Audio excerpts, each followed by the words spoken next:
अस्सलाम वालेकुम स्टूडेंट्स, उम्मीद करता हूँ सब लोग खैरियत से होंगे। आज हमने अपना जो रिमेनिंग क्वेश्चन हैं वो कंप्लीट करने हैं चैप्टर 2 के 2.2 एक्सरसाइज के क्वेश्चन नंबर 7 और क्वेश्चन नंबर 8 रह गए थे। आज हमने वो कंप्लीट करने हैं। क्वेश्चन नंबर 7 पर चलते हैं। Question number 7, find the indicate terms of the arithmetic sequence by positions to term rule. ठीक है, अब उसने हमें ये क्वेश्चन दिया है 15, 21, 27, 33 एंड पे A13। अब उसने बताया है, जैसे मैंने आपको बताया था A1 ये होता है, ये A2 होता है, A3 होता है, 4 होता है। इस तरह से A पे हम इसको काउंट करते हैं, पोजीशंस को काउंट करते हैं। इसी तरह से उसने कहा कि A13 वाली पोजीशन पे जाके हमारे पास क्या वैल्यू आएगी। ये वैसे तो बिल्कुल सिंपल क्वेश्चन कर सकते थे, लेकिन हमें बुक वाले ने कहा है पोजीशन टू टर्म रूल से करना है, तो हमें वही रूल इस्तेमाल करना पड़ेगा। तो हमें इस तरह से इसमें 3 जो है वो कॉलम्स बनाने पड़ेंगे, एक पोजीशन, एक रूल और एक टर्म का। पोजीशंस मीन्स ये फर्स्ट पोजीशन, सेकंड पोजीशन ये, और रूल हमारे पास होगा इसका हम जो डी होगा हम खुद निकालेंगे। जैसे डी मैंने कहा था A2 माइनस A1, डी हम खुद निकालेंगे तो डी हमारे पास निकलता है 6। ठीक है, A2 A1 करेंगे तो हमारे पास माइनस A1 करेंगे तो हमारे पास आ जाएगा 6। आप ये देख लें, इस 21 में से अगर 15 को निकालते हैं तो हमारे पास 6 बनते हैं। तो हमारे पास मल्टीप्लाई पोजीशन जो होगी हमारे पास, इसको मल्टीप्लाई करेंगे 6 के साथ। ठीक है, उसके बाद पोजीशन को मल्टीप्लाई करेंगे 6 के साथ। गौर से सुनेगा, पोजीशन को मल्टीप्लाई करेंगे 6 के साथ। ठीक है, ये कहने 6 को मल्टीप्लाई करेंगे पोजीशन के साथ। ठीक है, देन पोजीशन, उसके बाद फिर हम क्या करेंगे, टर्म्स जो होंगी, टर्म्स में क्या करेंगे, टर्म्स में हम देखेंगे जो हमारे पास निकला है हमारे पास डी जो निकला है हमारे पास, इस डी के अंदर कितने ऐड करेंगे तो फर्स्ट बनेगा, मतलब A1 बनेगा। कितने ऐड करेंगे, मतलब 6 में हम कितने ऐड करेंगे तो ये A1 बनेगा। 6 में अगर हम 9 ऐड करते तो 15 बनेगा, मीन्स के A1 बनेगा। 9 ऐड कर दिए। अब यहाँ पर दोबारा देखें, अब हम 6 को मल्टीप्लाई करते हैं सेकंड पोजीशन के साथ। 6 को सेकंड पोजीशन या 2 के साथ मल्टीप्लाई करेंगे तो हमारे पास आएगा 12। अब 12 को भी 9 के साथ प्लस कर देना है। 12 को भी 9 के साथ प्लस कर दिया तो हमारे पास आ गया 21, सेकंड पोजीशन आ गई। इसी तरह से थर्ड पोजीशन के साथ अगर हम यहाँ पर लिखते हैं तो हम यहाँ पर 6 को मल्टीप्लाई करते हैं 3 के साथ, हमारे पास जो आंसर आता है यहाँ पर, ये 6 को मल्टीप्लाई करते 3 के साथ तो हमारे पास 27 आ जाता। 27 में हम प्लस करते 18 आ जाता। 18 में प्लस करते 9 तो हमारे पास आ जाता 27। हमारे पास थर्ड पोजीशन भी निकल आती। अब इसी तरह से हमने पोजीशन निकाली है, पोजीशन 23 निकाली है। ठीक है, अब A23 निकाली हमें 8। अब हम क्या करेंगे, 23 को मल्टीप्लाई करेंगे 6 के साथ और प्लस कर देंगे 9 के साथ। मल्टीप्लाई करेंगे 6 के साथ और प्लस कर देंगे 9 के साथ। तो हमारे अब जब 6 को 23 से मल्टीप्लाई करते हैं तो हमारे पास आंसर आता है 138। 138 को प्लस करते हैं 9 में तो हमारे पास आता है 147, मीन्स के A23 जो वैल्यू होगी वो हमारे पास 147 आएगी। ठीक है, ये हमारा फर्स्ट क्वेश्चन कंप्लीट हो गया, पूरा हो गया 1 पार्ट। अब सेकंड पार्ट पर चलते हैं। ये आ गया हम सेकंड पार्ट पर। सेकंड पार्ट देख लें। सेकंड पार्ट भी हमारे पास दिया गया 2, 9, 16, 23 और हमारे पास जो A है वो 41 है। हमें बताना है कि 41 पोजीशन पे हमारे पास कौन सी वैल्यू आएगी। पोजीशंस लिखी है 1, 2 रूल। अब इनका D निकाला है हमारे पास कि इनका D क्या होगा। हमारे पास इसका D निकलता है 7।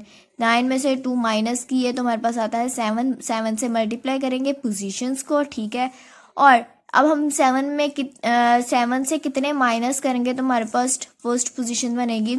7 में से अगर 5 माइनस करते हैं तो फिर हमारे पास ये A1 बनता है। 7 में से अगर -5 करते हैं तो हमारे पास A1 बनता है। बस ये पहले वाला देखना हमने। ठीक है, -5 के, अब सब में ही -5 करना हमने। ठीक है, तो हमारे पास 2 बनता है। अब 7 को मल्टीप्लाई करेंगे पोजीशन 2 के साथ तो 14 आ जाता है। अब 14 को भी माइनस करना है 5 के साथ, माइनस किया तो हमारे पास 9 आ गया, मतलब हमारे पास A2 भी आ गया। इसी तरह से अब A41 है, A41 निकाल लेते हैं। 41 को हमने 41 यहाँ पर हमने पोजीशन निकाली जो 41 वो लिखेंगे। 41 को हमने मल्टीप्लाई करना है 7 के साथ और माइनस करना है 5 के साथ। हमने 41 को 7 के साथ मल्टीप्लाई किया, 287 आ गया, और माइनस किया 5 के साथ तो 282। ये हमारा आंसर आ गया, मतलब कि A41 पे हमारे पास 282 वैल्यू हो। जी, तो क्वेश्चन नंबर 8 देख लेते हैं। क्वेश्चन नंबर 8 पढ़ रही हूँ। Find the indicate terms of the arithmetic sequence. ठीक है, हमें जो है ये नीचे हमें दी गई है 4 हमें पार्ट्स दिए गए, ठीक है। हमें ए दिया गया है, हमें डी दिया गया है, और हमें हमने जो वैल्यू आगे निकालनी है वो दी गई है, मींस के A6, ठीक है।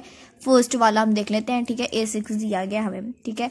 अब हम इसमें जो हमें डी भी दिया गया और हमें ए भी दिया गया, मतलब A1 आएगा ये, ठीक है। हमें ए भी दिया गया, डी भी दिया गया, और हमने ये A6 निकालना है।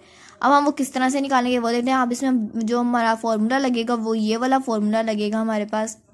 मैंने आपको ये शुरू में बता दिया था, जब मैंने पिछली वीडियो बनाई थी उसमें आपको बताया था 2 फार्मूलाज याद करने के थे। एक ये वाला फार्मूला था और एक ये डी का फार्मूला था, A2 माइनस A1 वाला, ठीक है। ये हमने फार्मूला लिख दिया पूरा, एन का पूरा फार्मूला लिख लिया, A1 प्लस n माइनस 1 और डी।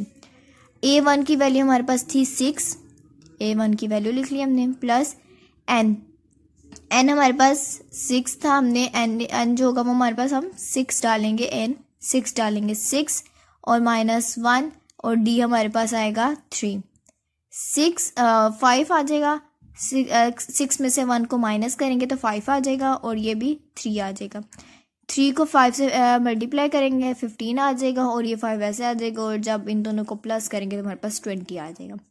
सिंपल सा क्वेश्चन, बिल्कुल सिंपल सा, ठीक है। ये इसी तरह का हम पहले भी कर सकते थे, लेकिन वहाँ पर हमें दिया गया था, जो रूल दिया गया था पोजीशन टू टर्म, तो हमने उसी से करना था।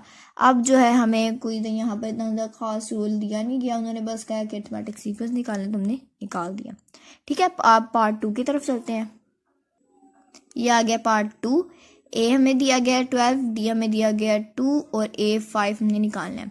AN का फॉर्मूला लगा देंगे हम, AN की जगह हम A5 लिख देंगे, ठीक है। यहाँ पर A1 हमारे पास 12 था, 12 आ गया, n माइनस 1, n की जगह हमारे पास 5 आ जाएगा, माइनस 1 आ जाएगा, और d हमारे पास 2 आ जाएगा। इसके अंदर वैल्यूज पुट कर दी हमने, 12 आ गया, ये 5 में से माइनस किया 1 तो 4 आ गया, ये 2 आ गया, इसको जब मल्टीप्लाई किया तो 8 आ गया, ये 12 आ गया, और इनको जब प्लस किया तो हमारे पास 20 आ गया। सेम है सब पार्ट्स, ठीक है। अब पार्ट 3 पर चलते हैं। पार्ट 3 देख लें, यहाँ पर भी हमें A5 दिया गया है, D5 दिया गया है, और A10 दिया गया है। ये हमारे पास AN का फॉर्मूला आ गया, A1 प्लस n माइनस 1, और D हमारे पास ये फॉर्मूला बहुत यूज़ हुआ है, ये वाला फॉर्मूला भी और D का फॉर्मूला भी, A2 माइनस A1 वाला, ये 2 फार्मूलाज हमने लाजमी याद करने हैं, ओके।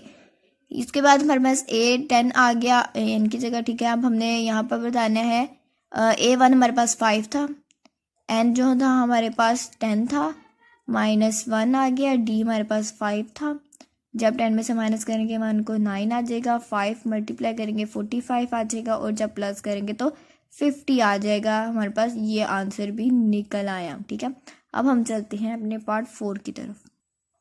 ये आ गया हम पार्ट 4 पे। पार्ट 4 पे देख लें, A हमें 9 दिया गया है, D हमें 3 दिया गया है, और A हमें 15 दिया गया, ठीक है। ये हमने AN का फॉर्मूला लगा दिया, A1 plus n minus 1D।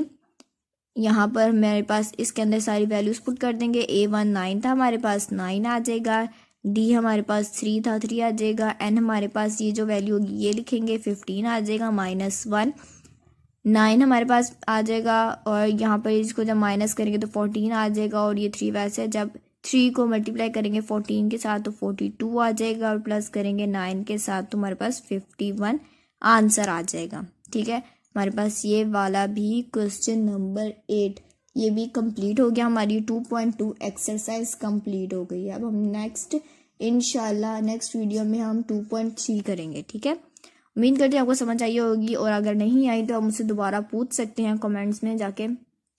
और